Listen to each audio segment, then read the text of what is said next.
حلو قوي. عبد الله جمال حلو قوي بصراحه. 22 سنه وحاجه للمستقبل. عنده نادر فرج 24 سنه، عنده محمد خطاري 21 سنه، عنده محمد عبد السميع 24 سنه، عنده ايوه يا خالد. عنده مجموعه من اللعيبه الممتازه. بس هيخسروا. انا هنا مش هيمشي كويس في ده.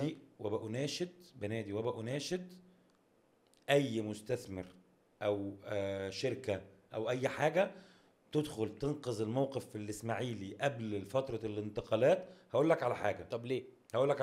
ليه. ما هو المستثمر ده اللي هيجي هيكون عايز يكسب من النادي برضه. ما هو خلي بالك مش من حبا حاجة. في الاسماعيلي. لو حبا في الاسماعيلي يبقى حد من الاسماعيليه. ما هو خلي بالك من حاجه، فاهم؟ خلي بالك من حاجه. الاسماعيلي مش نادي صغير ان انا اقول انه لو انا دخلت في الاسماعيلي هخسر. الاسماعيلي نادي كبير كان حد دخل من زمان. رقم واحد. طب ما هو على سيره انه كان حد دخل، ما كان حد دخل في المصري، طب ما كان حد كان دخل ما في هو كامل ابو الاتحاد. علي ماسك المصري. لا انا ما بتكلمش على حد من ولاد النادي، انا بتكلم على شركه، بتكلم على مستثمر. ما هو مستثمر ده كامل ابو علي ده من اكبر ناس في السياحه. بص. وكان عنده شركه انتاج. كامل ابو علي. بس هو ماسك عشان هو رئيس النادي، مش هو عشان هو حباً بيصرف في عشان هو المصري رئيس كمان. النادي وحبا في المصري. ايوه وعشان رئيس ومستثمر النادي يعني ما هو بس بيستثمر في هو النادي اكيد. عايز تقول لي انه محمد الكباتن طبعا والاساتذه الكبار كامل ابو علي ومحمد مصلحي لو ساب الاتحاد خلاص انا ماليش دعوه، انا سبت. لو كامل ابو علي ساب المصري خلاص انا سبت، انا ماليش دعوه. هو بيصرف عشان هو رئيس النادي. اوكي. وحبا في المصري طبعا. حلو. طبعا كل اللي بقوله ده افتراضات، ما اعرفش هو لما بيبقى بره بيصرف ولا ما بيصرفش، ما اعرفش. حلو الكلام. بس اللي بقوله ده افتراضات.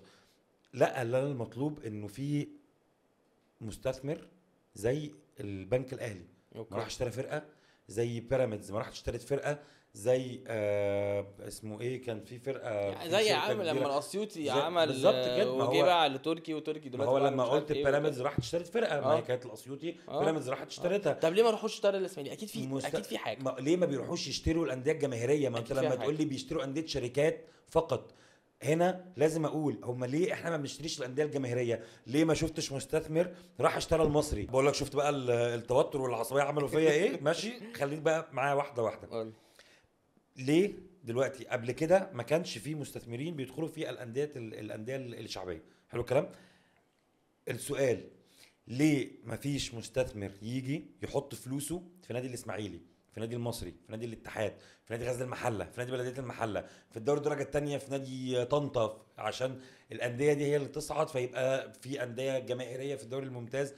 خلي بالك من حاجه، انه الوضع اختلف. قبل كده كان المستثمر بيروح لانديه الشركات يشتريها عشان خاطر القانون لم يكن يسمح ان انت تشتري انديه جماهيريه. ماشي. دلوقتي القانون بيتيح ليك ان انت تشتري بعد ما تعمل شركه الكوره. بالظبط كنت لسه اقول لك كده. لازم الانديه الاول توفق حالها. ان بص انت عارف مين الوحيدين اللي عندهم دلوقتي شركه كوره؟ الاهلي، وادي دجله. الاهلي وادي دجله عنده. والوادي دجله بس.